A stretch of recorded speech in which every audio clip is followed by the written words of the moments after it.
bargaining agreement with the building trades unions. Again, without objection, on consent. Item number 3.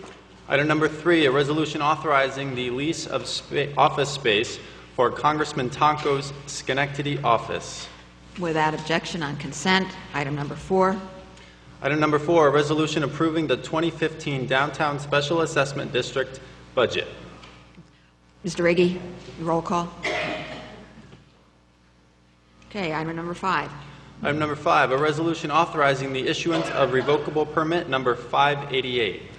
Discussed in committee without objection, on consent. Item number 6. Item number 6, a resolution authorizing the settlement of a tax certiorari brought by Car Care Enterprises, Ltd.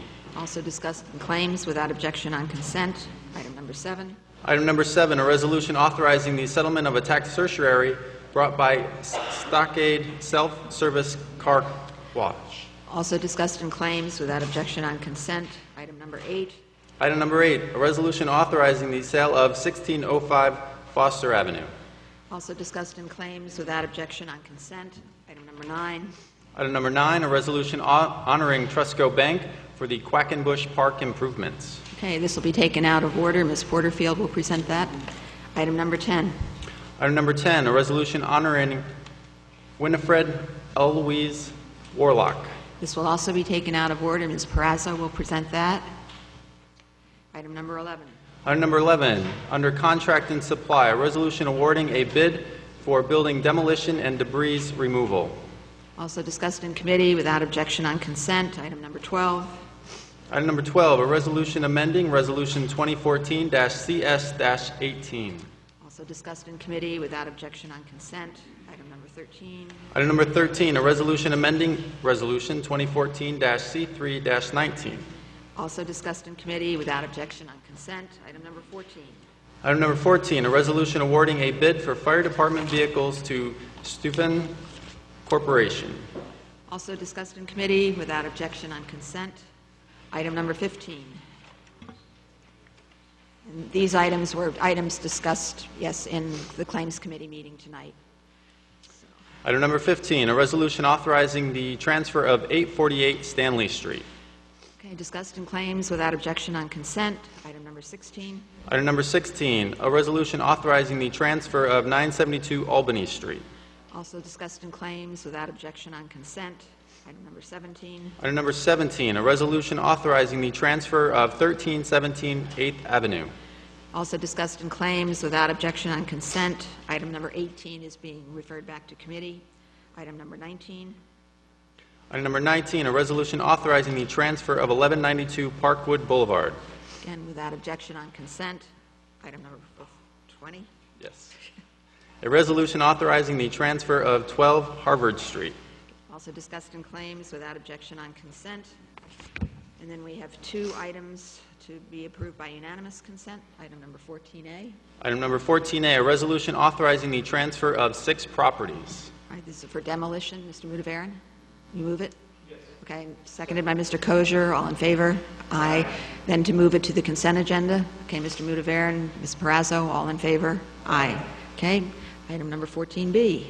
Item number 14B, a resolution authorizing the implementation and funding in the first instance 100% of the federal aid and state marshalies program aid eligible cost of a transportation federal aid project and appropriating funds therefore. This is strictly clarifying some of the written language that the state wants us to use. So I'll entertain a motion to move it to the agenda. Ms. Porterfield, second by Mr. Mudavaran. All in favor? Aye. And then to move it to the consent agenda. Okay, Mr. Mudavaran, second by Mrs. Porterfield. All in favor? Aye. All right, if there's nothing else to come before the City Council caucus, I will declare that meeting closed, and we will move into the regular City Council meeting for Monday, December 8th, 2014. I'll ask you to rise for the invocation by Reverend Hawk Stone. Is this live? Yeah, okay. Okay. Let us gather together with one heart, calling each of us to our personal faith, our personal belief of how to be in the world with love, humility, compassion, and respect. We welcome the presence of all that is and know we are all of one heart, one mind, one body, from the one source, regardless of how we call that source to us. Bless us as we gather here today in this sacred season of the coming of the light. Bless us as we meet to serve our community, intent on doing good work. Bless us as we seek to represent fairly and well those who have given us this task, and to represent all members of our community, no matter their situation or circumstance, with respect and equality. Bless us as we gaze about this meeting space and see the incredible diversity of person, opinion, station, and cause. May we be many who come to speak with one voice. We seek blessings on the tasks before us. Bless our efforts with clear insight, our deliberations with wisdom. Bless our work with clarity and accuracy. And bless our decisions with impartiality and respect. We ask the source of all that is to bring peace and justice to our community and to all communities across this great nation. May we be blessed in finding our way to embrace our diversity with joy and not sorrow, love and not hate, with laughter and not tears. Bless us that we may be one heart, one community in peace and love. May our personal faiths and beliefs give us strength to act honestly, well, and justly. In all matters before us this evening, may we act with grace and humility. May love abound, filling our hearts and spirits, words and deeds. Amen.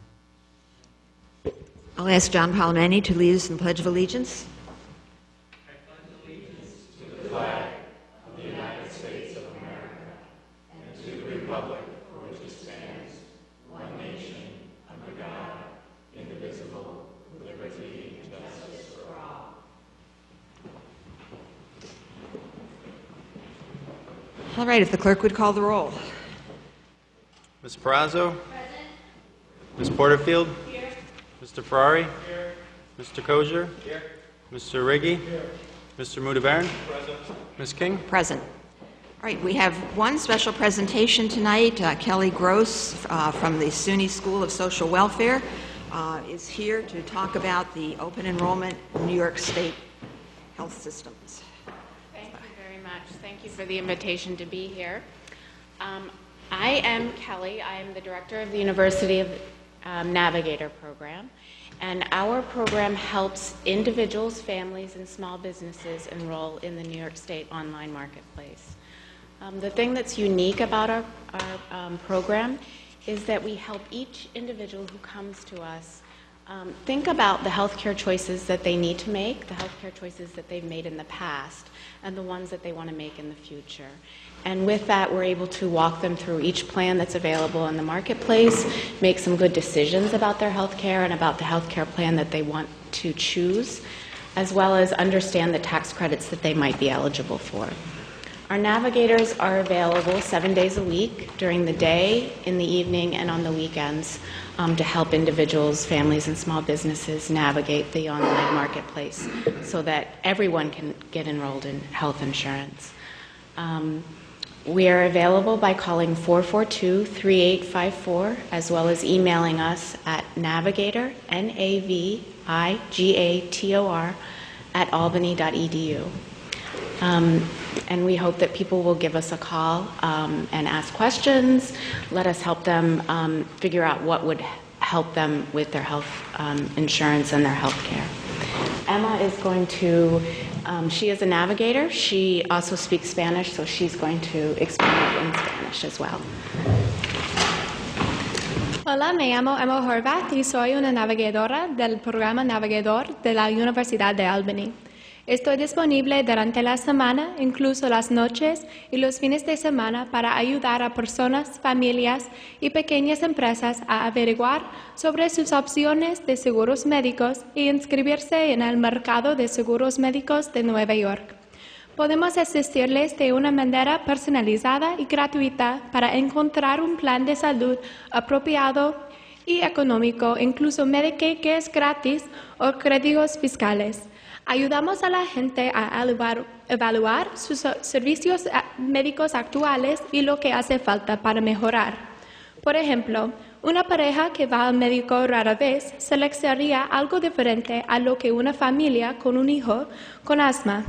Estamos aquí para quitar las dudas y el estrés del proceso de solicitud de un seguro médico.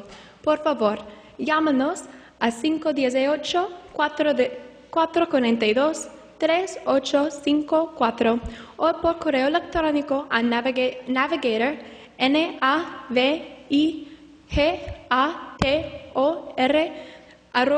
@albany.edu. Haremos una cita en Schenectady que sea oportuna para usted. Gracias. Do you want to repeat the phone number and the email address again, just so folks Sure. can write that down? Our phone number is 442-3854, and the email is navigator@albany.edu. So NAVIGATOR @albany.edu. Great. Thank you Thank so you. much. It's a very Thank nice you. service to provide.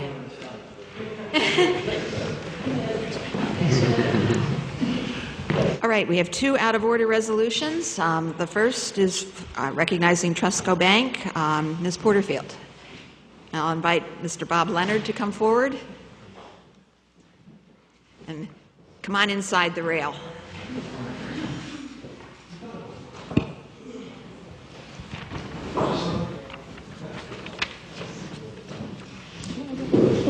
How are you? Okay, Madam you have the President. floor. A resolution recognizing Trustco Bank's contribution to the improvement at Quackenbush Park. Whereas the mayor, Gary R. McCarthy, is committed to the continued revitalization of Schenectady, not only in the downtown district, but in the communities and neighborhoods where we all live. And whereas in mid-November, Trustco Bank announced its intent to begin renovating and helping to maintain local parks, starting with Quackenbush Park in Schenectady. And whereas immediately following, Trustco Bank committed $30,000 towards improvements at Quackenbush Park, such as paving the basketball court, adding new benches and garbage cans, and installing a new sign. And whereas their efforts brought together numerous business persons, city officials, community volunteers, members of the Mount Pleasant Neighborhood Association, and local residents in order to demonstrate that by taking the time, by exerting the effort, and by making small investments, we can initiate great change. Now, therefore, be resolved that the mayor and city council do hereby pause in their deliberations to recognize the contributions of Trustco Bank for the improvements at Quackenbush Park as recently unveiled on November 12, 2014, and thereby encourage residents and other area businesses to actively engage in their community. Madam President, I move the resolution. All right, seconded by Mr. Mudavaren. All in favor? Aye. Thank you.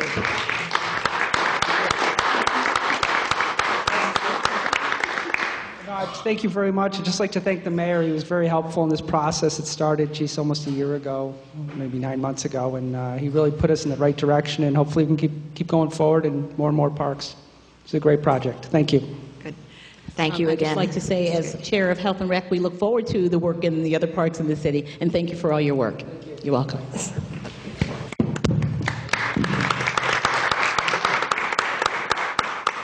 Okay, Ms. Perazzo.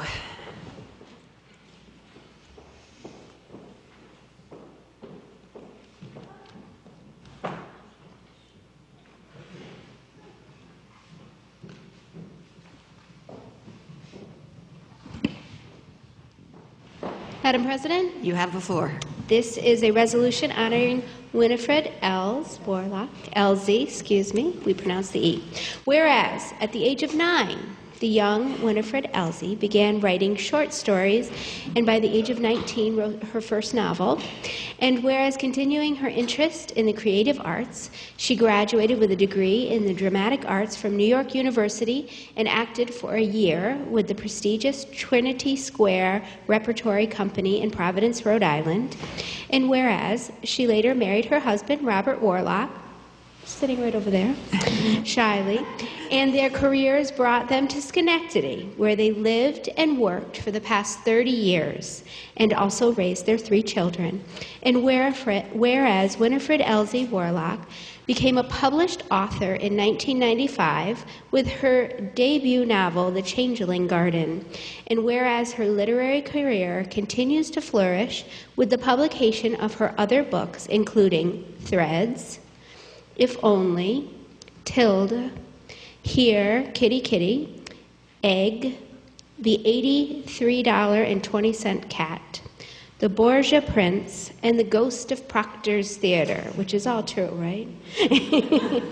Which adds luster to the beloved landmark. And whereas her commitment to her craft involves sharing her talent through membership in the Hudson Valley Writers Guild and the Authors Guild, now therefore be it resolved that Mayor Gary R. McCarthy and the City Council do hereby pause in their deliberations to recognize the achievements of Schenectady author Winifred Elsie Warlock and thereby shine a light on a resident whose work brings acclaim to our city. I'm honored to move this. Okay, is there a second, Ms. Porterfield? All in All favor? those in favor? Aye. Yes.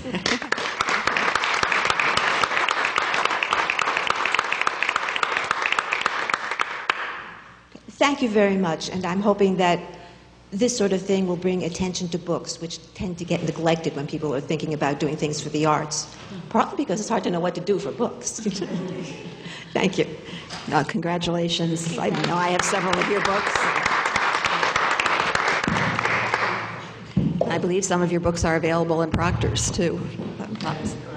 Okay, good. And I'm sure at the Open Door as well. Good. Okay. All right, we have one public hearing. The clerk would read that. Public hearing regarding the Upper Union Street bid 2015 budget. I have no one signed up to speak to that, so I'm going to declare that public hearing closed, and we will move on to approval of the minutes from November 24th, 2014. Mr. Kosher, seconded by Mr. Mudavaran. All in favor? Aye. Any communications or petitions? Communications presented to the City Council for Monday, December 8th, 2014. Under Official, from the Mayor, a list of appointments dated December 8th, 2014. Under General, there are none. Under Petitions, there are none. All right. Any committee reports? No. All right. We will move on then to privilege of the floor related to the legislative agenda. I have one person signed up, and that's Mary McLean.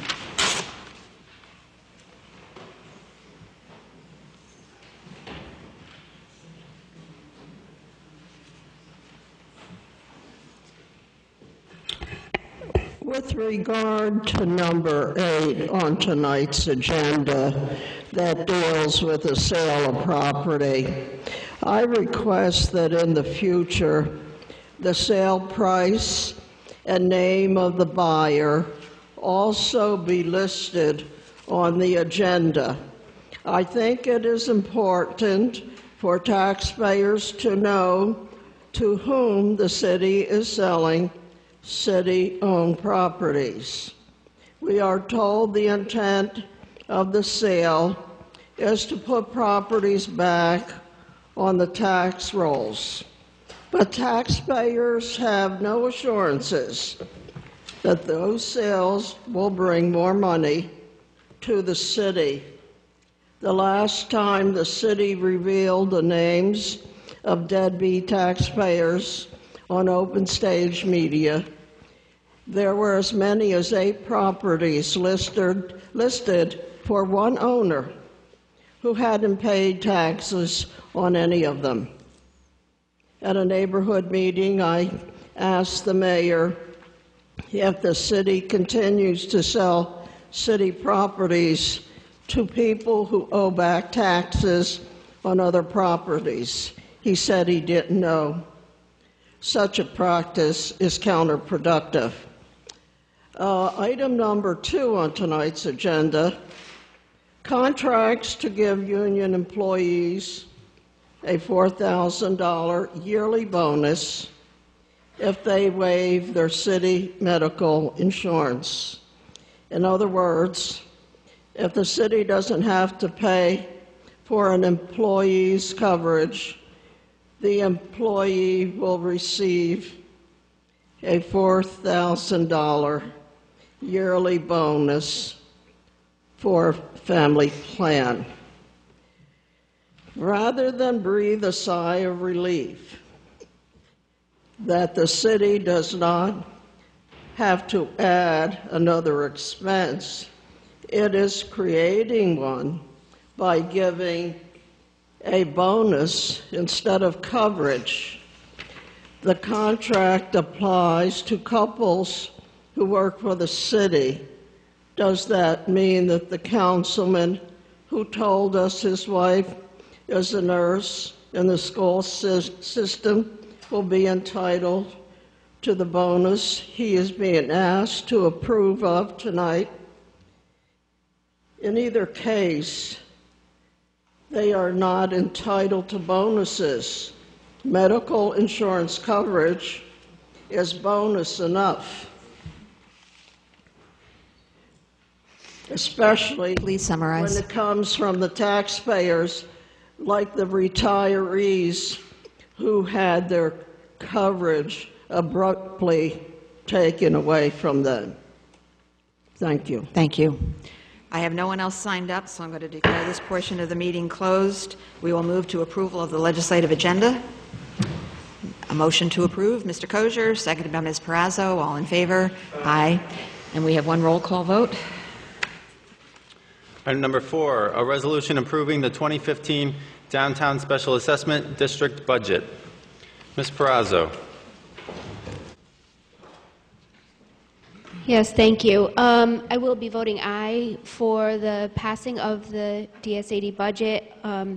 It's my understanding, or it's fact, that they haven't raised their assessment in 8 years, although the footprint of downtown is getting much, much larger, which is a wonderful thing.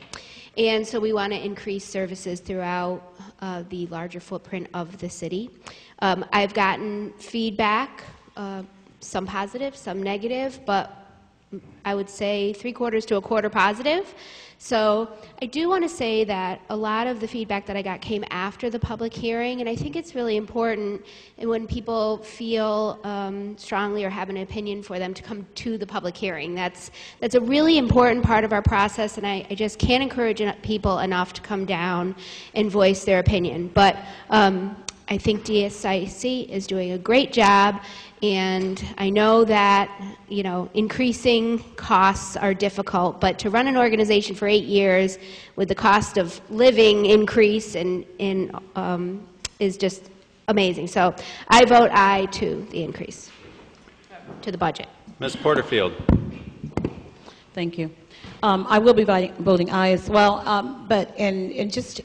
I did have some concerns regarding the churches and that their assessments would be increasing. And I had a discussion actually with the president of the board, but I never heard from any of the churches.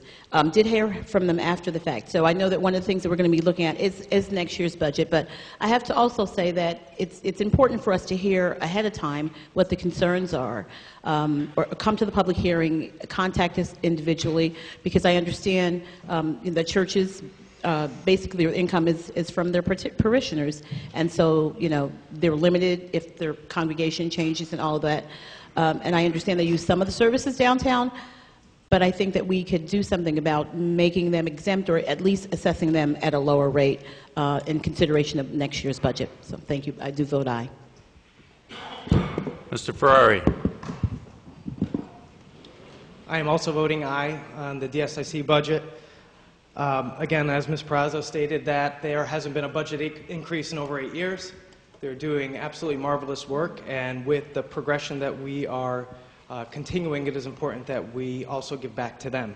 So I vote yes. Mr. Kosher. Yes. Mr. Riggi. Yes, thank you. I've had some concerns about this, about the tax increase. I realize that they haven't had an increase in many years, but over 20% increase for over 200 people, I believe, is a little extensive. My concerns with the churches, some can't wait till next year to have relief. We have a church that sent us all an email that's running in a $70,000 deficit this year. That's major. We can only pass the hat so many times. Discretionary money has been shrinking and shrinking rapidly. I know in my own church, when sometimes there's a second collection, everybody doesn't put in, because I collect at times, because they can't. It isn't because they don't want to, it's because they can't. They don't have the money. And I've had phone calls and emails from people who don't feel they are getting a service wherever their place of business may be. So I agree with all the speakers. We need people to come to the public hearings. The people that called me, I asked them to come to the public hearing. But since they didn't, I still can't just put it out of my mind that they don't have these concerns. They're concerned that there isn't enough transparency in this process. That's another concern that's come to me. And I just don't feel comfortable with supporting this the way things are. We can wait till next year, but we have churches that are in dire need of help right now. And they just can't afford to pay any more money. That's the bottom line. It's a service that's provided to the community. It's a very important service that they provide. The DSIC does great work, but some of the churches like St. John's on the corner of Knott Terrace and Union, I'm not quite sure what they get for their assessment. I don't know. I did ask the executive director for a list of all the churches, how much they're assessed and what their assessment will be if this budget passes. I didn't get an answer from that. And the deputy that came to the committee meeting said I should contact the assessor's department. The assessor's department, unfortunately, doesn't have a lot of knowledge about this DSIC assessment budget. That's another problem. They have to be more involved. I don't know why they're not, but they have to be more involved because it does come out of the assessor's department, the bills. It is a fee. I understand that, like sewer and water. I understand that, but you know, we can conserve maybe if somebody is using a lot of water, and if they're metered, they can conserve. It's just one of those things. I just don't feel comfortable in voting yes on this budget tonight because I think there's too many questions that are unanswered, and too many people have those questions because they brought them to me. They don't come to the rail. Some people feel intimidated by coming to the rail. They may feel embarrassed by coming to the rail. That's saying they don't agree, but everybody doesn't agree with this. So with that, in good conscience, I have to vote no. Thank you. Mr. Mudavaren. Ms. King? For all the reasons stated, aye. The motion carries 6-1. Very good. All right, we will now move to privilege of the floor regarding city business. Mary McLean.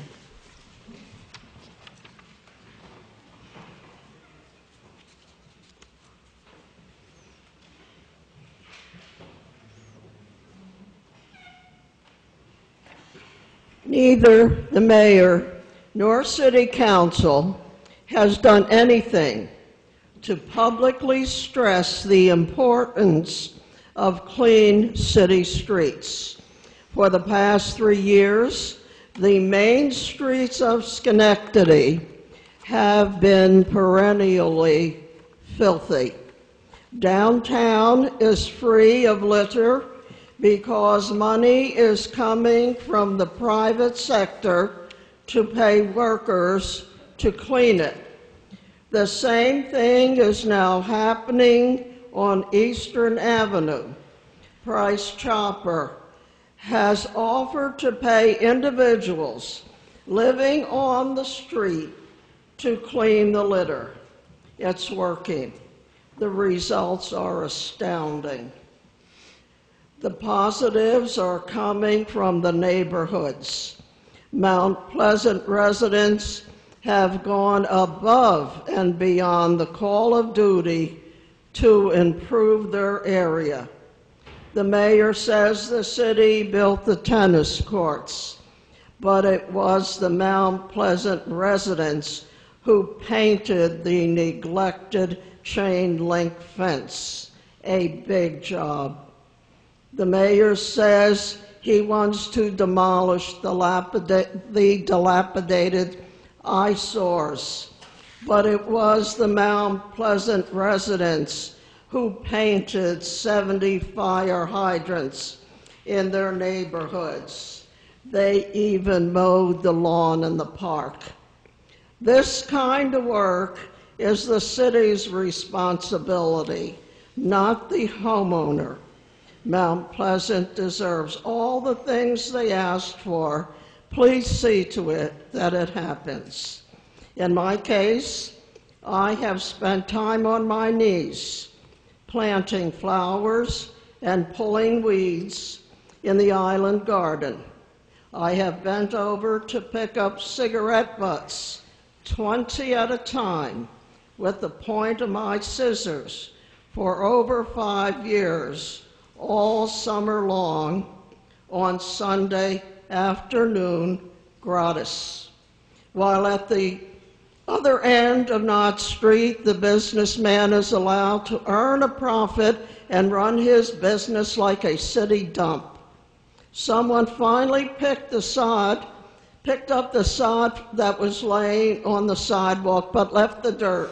Mr. Mayor, you sent a crew to Buffalo.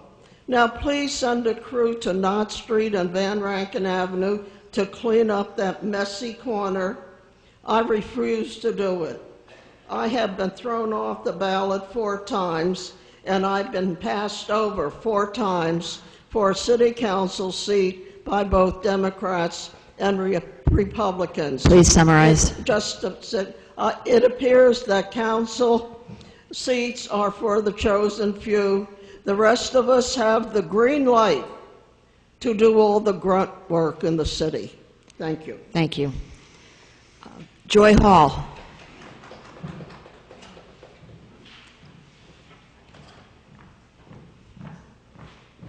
I'm Joy Hall, Schenectady. We got a big problem. Lower part of Liberty Street is bumpity-bump, past Erie Boulevard. And Land and Terrace and up in that area is bumpity-bump. Number 2 thing I got to be concerned about is Ellis Hospital. They should have kept the emergency room over there too, because a lot of people can't afford, and a lot of people are handicapped, and a lot of people don't have cars, and it's very bad. You got to go 1.5 miles more. It don't make sense. You should have kept it half and half, over Ellis and St. Clair's. That's what they should have done. It could have been much better, and I think a little safer. That's it. Okay, thank you. Anthony Carrata.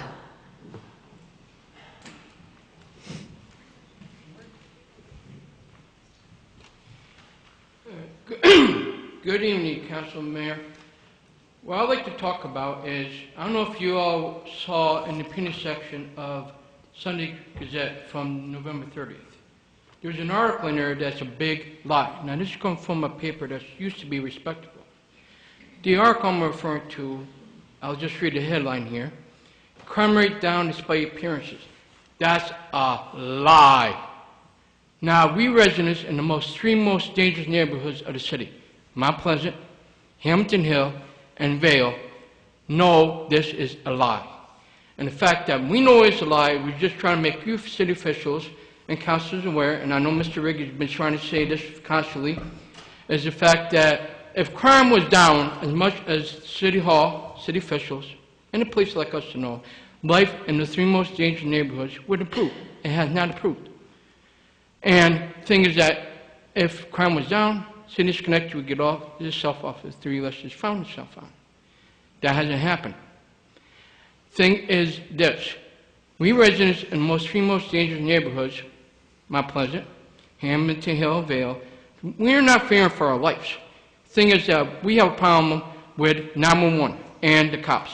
Mainly 911, as Mr. Burnett has said numerous times, call 911 for a report crime. Okay, we do that. The operator or caller asks like 1,001 questions just to get to what we want. When we get a cop car coming to the problem of crime in the neighborhoods, what happens? They arrive an hour, hour and a half, 2 hours later. But a victim could be sitting on the ground, halfway conscious or dead, and the fact that the cops look the other way, don't even report it. The other problem we have with cops is this. 1, when they don't have a problem with the good officers on the police force that do the job. We have a problem with the bad apples who are ruining for the police officers who do the job. Thing is, something needs to be done, and we're making these city officials aware. Thing is that if the police force don't do the job, what's going to have to happen is a couple of things. 1, we residents are going to have to look out for our own selves and start helping our other residents, or something the city officials, City Hall, and the police don't want. We're going to have to be vigilantes, like Clint Eastwood in Dirty Harry movies, or Charles Bronson, and the Death Wish movies. I know you officials don't want that to happen, Something needs to start happening now. Thank you. David DiGirolamo. Close. I'd like to start off by addressing the mayor, city council. You might have seen me downtown last week protesting about our local police department. I'm not out there bad-mouthing the good cops, just a few that think they're above the law. You know our history here in Schenectady. You know what I'm out there saying, dirty cops. We've had a lot of dirty cops over the years. And we still have a few in our department that exist today. When they think they're above the law and can do whatever they want. That's a dirty cop to me. I was arrested for beeping the horn. That's all I did Monday. A car stopped in the middle of the crosswalk to, I guess, apparently ask for directions. I waited. I was nice. I beeped. The car didn't move. It had room to move over to the side. So I beeped 2 more times, just to have a police officer come over yelling at me, never say anything to the car in the crosswalk to move. License and registration. Now, I'm going to get a ticket for beeping the horn. So I start yelling out the window, I cannot believe I'm going to get a ticket for beeping the horn. You never said nothing to that vehicle, still in the crosswalk, to move. But you're going to ticket me.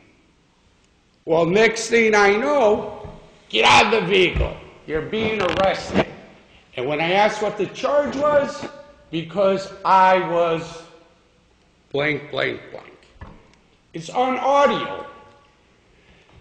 Now, the other day, I made a trip to see where these street cameras are. And there's one at State and Broadway, and there's one down in the parking lot.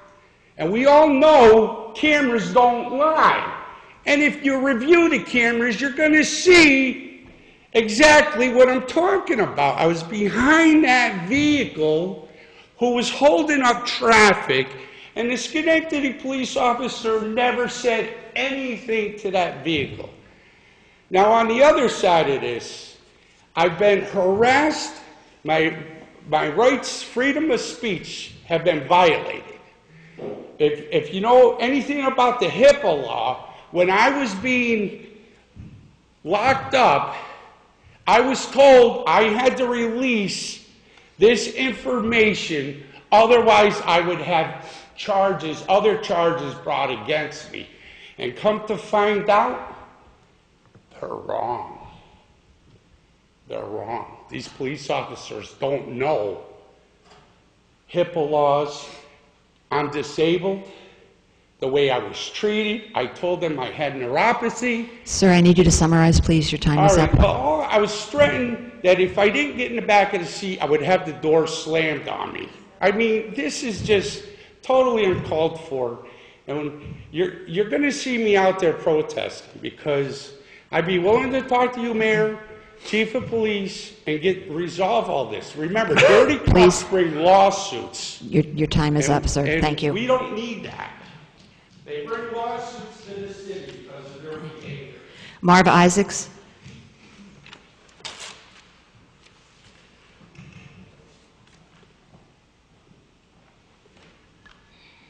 Madam President, Mr. Mayor, City Council.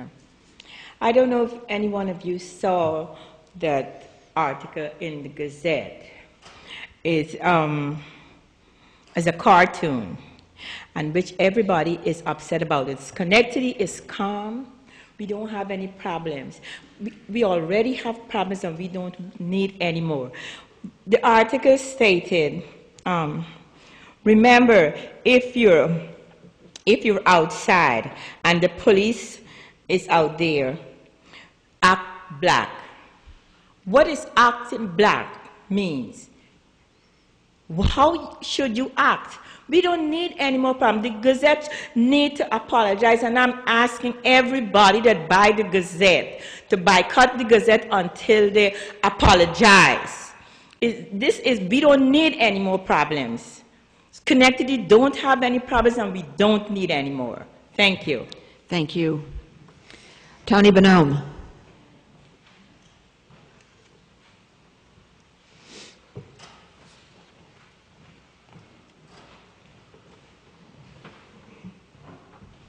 Tony Bonhomme, Bellevue.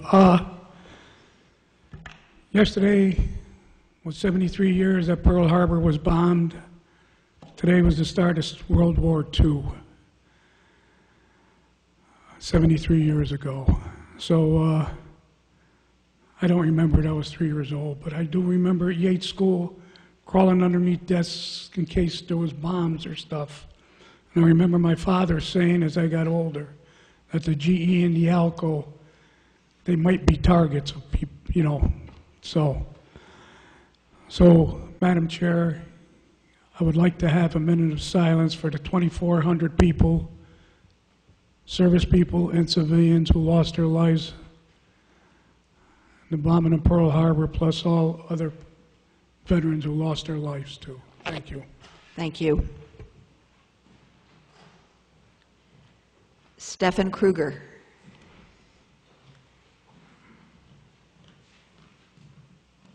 Good evening, Mr. Mayor, Councilman. My name is Stephen Kruger. I'm from Rowdy Empire Rescue, Justice for Schenectady AC Dogs. I've been coming here since July, and you will be surprised to know that I did not come here to point out deficiencies at the hold or to criticize. I've actually came here to thank all of you. We've recently found out that the hold is working with rescue. They've been extending stray hold times for dogs that, you know, had no other options. The one thing that I will point out is you guys need to work with more rescues. They've taken over 40 dogs since July. All these rescues are just volunteer organizations. We live on donations, and you're overwhelming any single rescue with 40 dogs. So I would like to ask if we could work with some more rescues.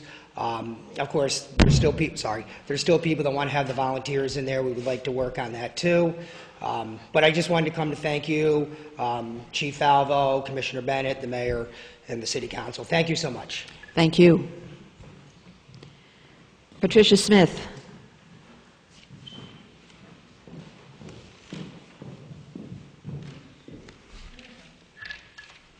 Good evening, Madam President, Mr. Mayor, and council members. Again, since the last council meeting, Mount Pleasant has had another incident, a drive-by shooting. Fortunately, only buildings were harmed in this violent act. Though speaking from experience, it is still unsettling when your property suffers gunshot wounds. Someone once told me, shots fired is an indicator for a murder with bad aim. Michigan Avenue and surrounding streets are made up of mostly single-family owner-occupied homes. Many of these owners have still lived there for decades. Senior citizens want to live in their homes for as long as they can. Being driven out due to violence in these neighborhoods does not seem fair. Young families with children worry about what may happen if their children play outside. Moving is not an option, as most likely the price that they would receive for their home won't cover the cost of the mortgage or the move, and that is if they found someone to purchase their home. Others who have been there for many years, like myself, and call Mount Pleasant home, where am I to go? Again, that is if I can sell my home for a profit. Residents of Mount Pleasant have the right to be and feel safe in their neighborhoods and their homes. With this type of gun violence, our law enforcement officers are at a greater risk of being injured or worse. The city coffers cannot fund more officers, and taxes are already stretching retirees and young families' limited resources. Why are we seeing an influx of people who do not have socially acceptable behaviors ingrained in their attitudes? Why are these people from outside of our city finding our neighborhood so attractive to come to? Programs that grant the county money to find housing for these individuals may not be such a good source of income as it appears. The cost of declining property values, law enforcement calls, many other issues, and most importantly, the cost of our lives. All of these issues, are they worth these programs? The residents of Mount Pleasant want a pleasant place to call home. Please, we're trying to reclaim our neighborhood. Please work with us, not without us. Thank you. Thank you. Marianne Sauter. Madam President, Mayor, City Council, thank you for the opportunity to speak. I don't live in Schenectady, but I do have property here. Both of my parents were raised in Schenectady. I have 3 issues. The first is, I'm not sure if the city has an ordinance concerning curbside basketball apparatus. If you don't, I think you should. Some cities have implemented ordinances preventing them, prohibiting them. And if there is one, it needs to be enforced. Every time I have a broken window at my property, it costs me $60 to fix it. I had 3 this summer. The people who have the apparatus claim that it's the kids playing football in the street, not them. But basketball, curbside basketballs do not help, and the larger issue is the children that play in the street. My houses are on Summit, and the cars, I've seen cars race up and down Summit Avenue at, and this is not exaggerating, 50 miles an hour. It's pretty scary with the 8-year-olds and the 10-year-olds playing basketball in the street and the cars zooming by. I took some pictures with my camera of that this summer, which leads me to my second issue. I also caught some photos of drug buys across the road from me. There is a house that's been there for, at least 20 years. And the people that live there, I'm cordial with them. I have a cordial relationship with them. It's hard for me to believe that they've been allowed to operate this situation for as long as they have. I can't believe that the people in the city don't know it's there.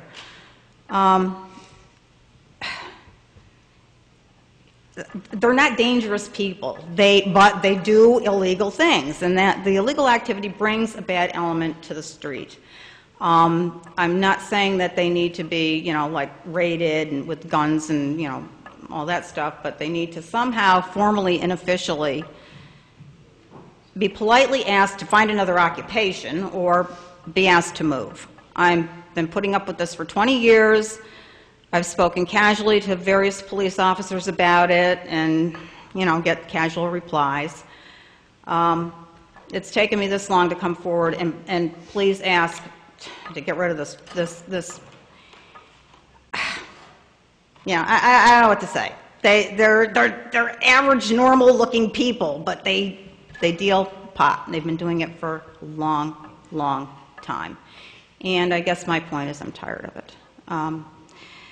The third issue, of course, is the tax situation. My houses are assessed for more than twice their fair market value. I've challenged my assessment several times. I get the same form letter in the mail stating that I haven't supplied enough information when I've hired Doreen Ross Agency, a long-standing business in Schenectady, to do appraisals at a cost of $250 per house, and included that with my assessment challenge. And I find it highly insulting, first of all, to get a form letter, and kind of ridiculous. All I can think is, what are you doing? What are you doing? I couldn't even give these houses away. I could never sell them for what they're assessed as and taxed at. Please summarize. Your time is up. What are you doing? Thank you. Okay, thank you. Carol Johnson.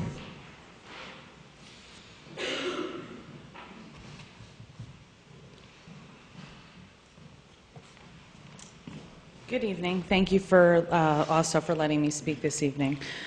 I'm also with Rodney Empire Rescue, and I volunteer for some other local rescues in the area. And I think it's fair to say, and I mean this in the most respectful manner, truly, that the situation at the Schenectady Animal Hold was not always compassionate and kind. It was often cruel and inhumane. And I know it was not favorably viewed that some groups were willing to speak out and point out to this, but I think at the end of the day we would all agree, even if not amicably, that the situation is better because people were willing to speak out and point out the problems. So I too am here to thank you all for your efforts to improve the situation. I think there's still a great amount of work to be done, but I must say I've heard other people talk about the compassionate nature which some of the newer animal control officers are treating animals, which I think is not just it's better obviously for the animals, but also I think that speaks favorably to the city, particularly when these officers are bringing dogs to other locations. That looks much better for the city than how things had been happening. 2, I'm aware that you all are making an effort to update the website with missing dogs, lost dogs, found dogs, and also available dogs, which I think is a great thing. Obviously, that's a better outcome for the dogs. And also through the sharing of that web page, I too have seen dogs that have been held for not the prior 72 hours, 7 days, 9 days, 10 days that was required by law, but there's some dogs on there that have been held for a much longer period of time, which also demonstrates your attempts to be more compassionate. So I just wanted to let you know, since we were very vocal when we were less than thrilled with the situation, that we also recognize what you're doing. So I think one of the things that I've heard tonight is just a message of community. You know, we are all a community of people that have to reside here together, whether on the planet, in the state, in the county, in the community. And if things got this much better with the help of the community and volunteers and rescues, it can only get better from here. So I'm aware that you're working with some rescues. There's still groups that want to volunteer. You still have people that are willing to volunteer.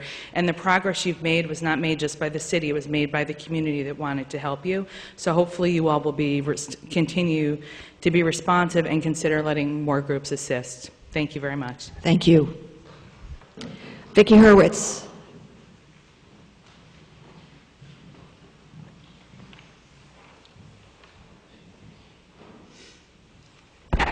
Good evening, Mayor McCarthy, President King, City Council members. I'm Vicki Hurwitz. I'm a local community activist, and I'm here to tell you about Job Matching Pathways, a project I'm doing with Councilwoman Marion Porterfield.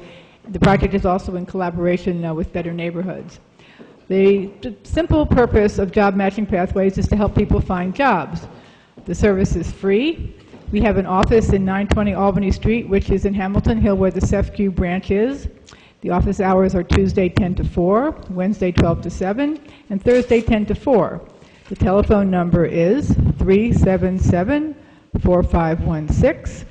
No appointment is necessary during regular hours. Once again, that's Tuesday 10 to 4, Wednesday 12 to 7, and Thursday 10 to 4.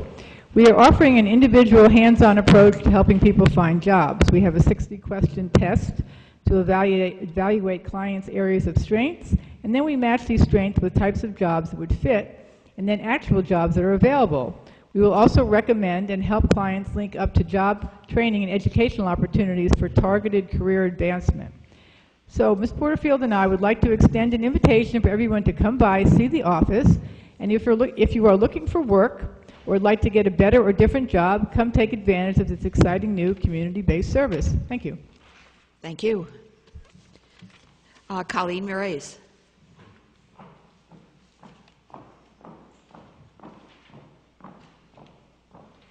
I think I'm probably the last person to speak since I was the last one to get here, but good evening, Mayor, council members.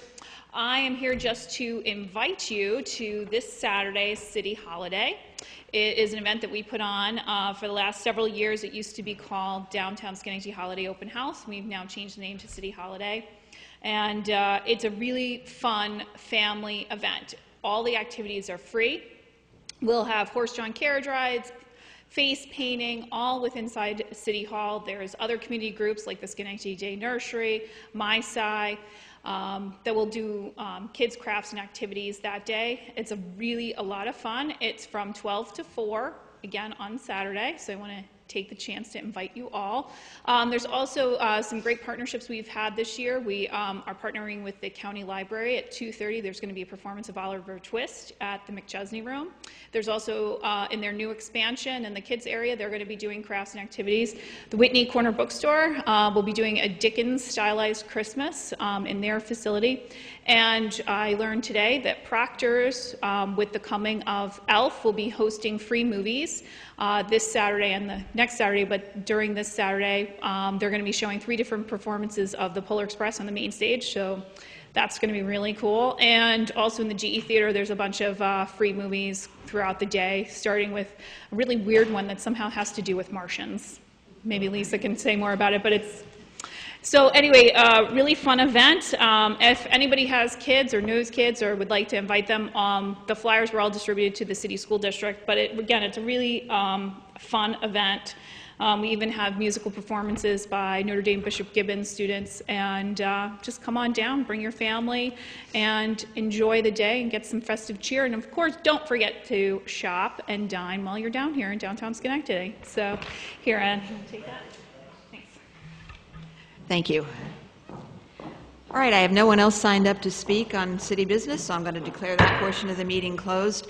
I do want to go back to the DSAD budget for a minute. I think I neglected to have anybody move that to the agenda before we voted, so I'd just like to go back. Okay, Mr. Kosher moves it. Okay, Mr. Mudavaran seconds it. All in favor? Aye. And let's redo the vote just to be safe. Want to do the roll call? Yep. Ms. Brazo? Aye. Ms. Porterfield? Aye. Mr. Ferrari? Aye. Mr. Kosher? Yes. Mr. Riggi? No. Mr. Mudavaran? Yes. Ms. King? Aye.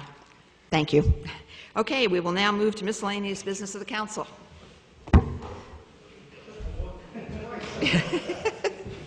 Ms. Porterfield.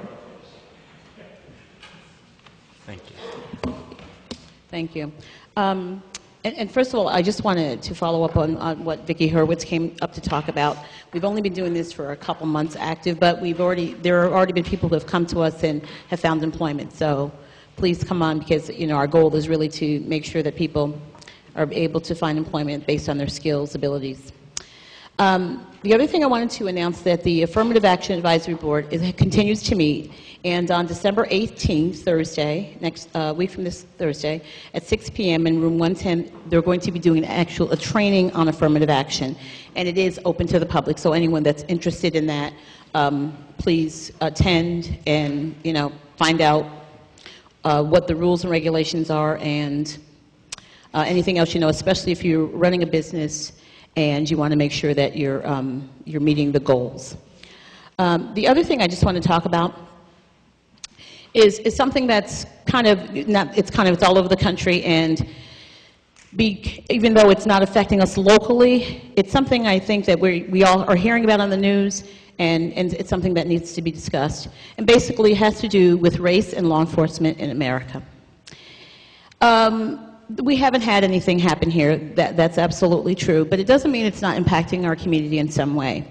On Mondays, I spend time with young women at Mount Pleasant Middle School in ages 13 to 14, and we talk to them about things that they're concerned about and what they want to talk about.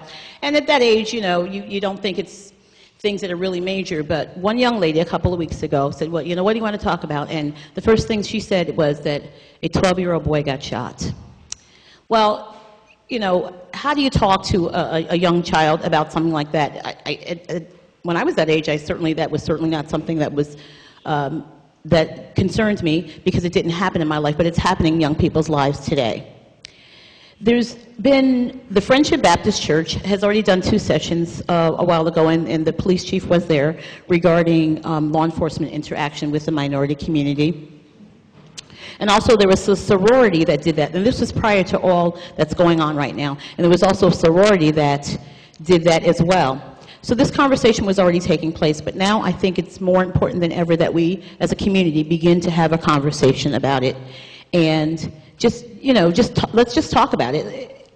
There needs to be some understanding. I think there needs to be a better relationship built between law enforcement and minority communities and communities of color.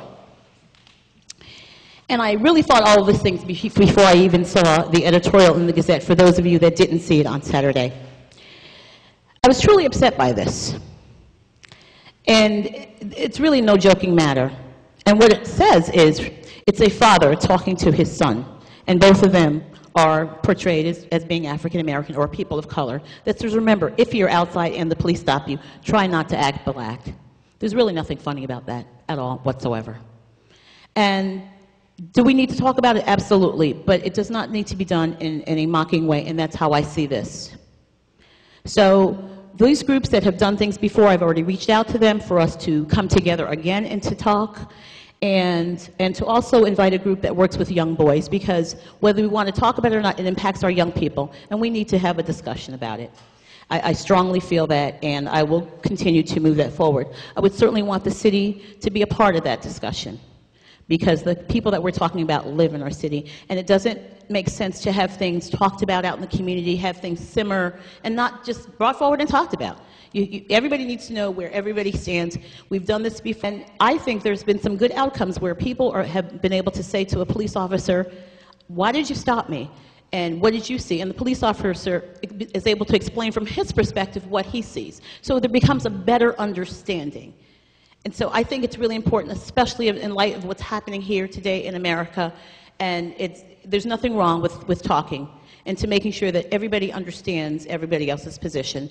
And again, to not have it portrayed or put out there in a way that it was put out in the opinion page of the Gazette and then have negative reaction behind it, which I think deserved negative reaction. So I wanted to be able to talk about that. I want us to move forward and to have a conversation about that. And it doesn't matter what your ethnicity is, if you're a person of color or not. This should be a concern for everyone. We've heard from someone tonight who had a concern that is not a person of color. So let's just discuss our relationship with our law enforcement, because we need them. I believe in law enforcement. I have family and friends in law enforcement. I honor them. I love them. And so, you know, we're all people. We just do different things for a living. So I think that to have this discussion is extremely important, and we should do that. Thank you. Thank you. Anyone else? Mr. McGee. Oops.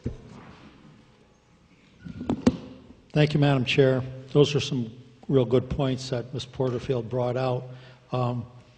I think anytime community relations can be improved for whatever reason, and talking is a great way to do it. That incident that Ms. Porterfield brought up, it was a 12-year-old that got shot because he had a gun that looked very real. And just a few months ago, we had 2 officers in the city of Schenectady who came upon the same situation. They were able to defuse it, and those guys really did a great job, because I know Christmas is coming and people want to buy their kids toys. Some of these guns are very real looking, and people have to realize that an officer has no way of knowing whether it's a fake gun or if it's a real gun. But we did have 2 officers that put a good ending to that situation here in Schenectady. But relations is a big thing. Community relations is wonderful, and I see our officers at a lot of neighborhood meetings, which is good. And there's also an initiative in I think St. Petersburg, Florida. It's called Stop, Walk, and Talk. And they have an initiative there where officers in their patrol car for an hour or 2 a week, they stop their car, park it, and they walk around the neighborhood and talk to people. They jot down the information they're getting, any trouble spots, things like that. They log it into their database, and then when they have meetings, they talk about what they can do to alleviate these problems. I think that's a great initiative, and maybe something we can look at in the future, because it really is good. Just to stop, talk, and walk. I think it's a very good thing, and it could certainly improve community relations. So I think that's something good. Mayor, I hope you will look into that situation that this gentleman brought to us and see what went on there. And another thing that's come to my attention, and I know Albany, I think, called it last night, and I don't know if we have this in place or not, Code Blue. Do we have anything in place where people are, if there's homeless people out there and it gets very cold, do we have anything in place other than, maybe it's something, maybe it's an initiative we could pick up and have an announcement like that, you know, so people have an idea where to go. So some people don't, and I don't myself to direct people other than the city mission to go if they need shelter. So if we could maybe look into an initiative like that, I think it'd be a good thing. Just one announcement, the Bellevue Preservation Incorporated will be sponsoring the 15th Annual Bellevue Community-Wide Christmas in Bellevue on Thursday, December 11th, beginning at 6 p.m. to light a tree and place a wreath at the George Westinghouse in Bellevue Veterans Park at Westinghouse Place. Immediately following this, we will proceed to St. Paul's Episcopal Church, 1911 Fairview Avenue, where we will light their tree, 2 trees, that's good, light their tree, then go inside. Of course, that tree is only about this big, but it's going to grow. And then go inside for a reception, which will include entertainment and refreshments. They're also going to accept donations for the Mohawk Hudson Humane Society, such as canned cat and dog food, newspapers, peanut butter, cat litter, hand sanitizer, dog toys, etc. They will be accepted. So all Bellevue residents, families, and friends are invited, and I hope everybody on the council, I know we all got invitations, will show up. It's a nice event, and it's been going on for a long time. So with that, thank you. Thank you. Anyone else? Mr. Kosher? Yep, thank you. One quick announcement as well. The Woodlawn Park Redevelopment Committee, together with partnering with the Woodlawn Neighbors Association, just want to give you a save the date of our annual ziti and meatball fundraiser dinner. It's going to be Tuesday, January 20th. And this year it's going to be at the Ancient Order of Hibernian Hall on State Street. It's our new location, a larger venue, and I believe we served well over 300 meals last year, I believe it was. So again, it's a great community-wide event, and again, all proceeds go to the redevelopment of our Woodlawn Park, which the folks have just done a tremendous job over there. Again, with our neighbor associations, that we said, Mount Pleasant, Bellevue, and everybody working together. Just think it's wonderful for the city of Schenectady. If I may, I just wanted the city holiday as well. There is a website to continue if you need any more details. It is downtownschenectady.com. downtownschenectady.com. It's a great event. I've done it for the last few years and always gotten a ride on the horse-drawn carriage. I think it's a good time for everybody, and we certainly, the weather looks to be okay by Saturday, and hope folks will come out. And just one other thing regarding the union contract. The contract was for our building trades folks that we voted on today. It had nothing to do with our city council folks. And regarding the health insurance benefits, that was directed certainly to myself. I do not receive any of the benefits here from the state, and I do not take the bonus waiver either. But I think that bonus waiver clause in there is very, very important for our employees. For those of us who realize the cost of health insurance, especially at the family end, is well in excess of $25,000. And we had several folks, again, speaking when I was on the county legislature, when we first started this, we had several folks, spouses, who were taking insurances from both employers, not necessarily public employers or city, but it was a need for us to find that incentive for folks to get out of that, and for us, the county, to save budget dollars. And again, that's really what the cost is here for the city. Again, looking for that $4,000 bonus, and that's on the family coverage. I believe it's only $2,000 for an individual. So I think it's very important. It's a good clause. And again, I want to thank the building trades folks for approving the contract, and of course for the council as well. Thank you. Thank you. Anyone else? Okay. Mr. Mayor. Thank you, Madam President. Councilmember Porterfield, I agree with you, and should always continue that discussion, not only because of the recent events, but just ongoing, so that we are improving the relationship with law enforcement in the community and improving their effectiveness, where that they have the citizens are really partners with them, as opposed to creating sometimes those artificial barriers. Mr. Reed, we don't declare what other communities do a code blue, and Schenectady, where police and fire are all the time looking for people who might be in need of assistance. We do direct them to Bethesda House, to the city mission, and some of it is when you get those real cold days and then everybody focuses on it. But sometimes the need occurs when it may not be as cold, or people don't view the weather situation to be quite as extreme. But there may be people out there who are homeless and have other issues, and so that they may need assistance in that fact pattern, where it wouldn't be what would be considered in other communities the full code blue. And having said that, I think the weather forecast is probably going to bring us a little bit of snow tomorrow going into Wednesday. Remind people to shovel one shovel on each side of their fire hydrants. And after 3 inches of snow, we do go to the priority street program, where we will ticket and tow vehicles that are on those streets. The crews did really a great job the last storm, and expect them to get through whatever Mother Nature may give us in the next few days. Thank you, Madam President. Okay, thank you. I have nothing else, so at this point I'll entertain a motion to adjourn. Mr. Kosher, seconded by Mr. Riggi. All in favor? Aye. We are adjourned.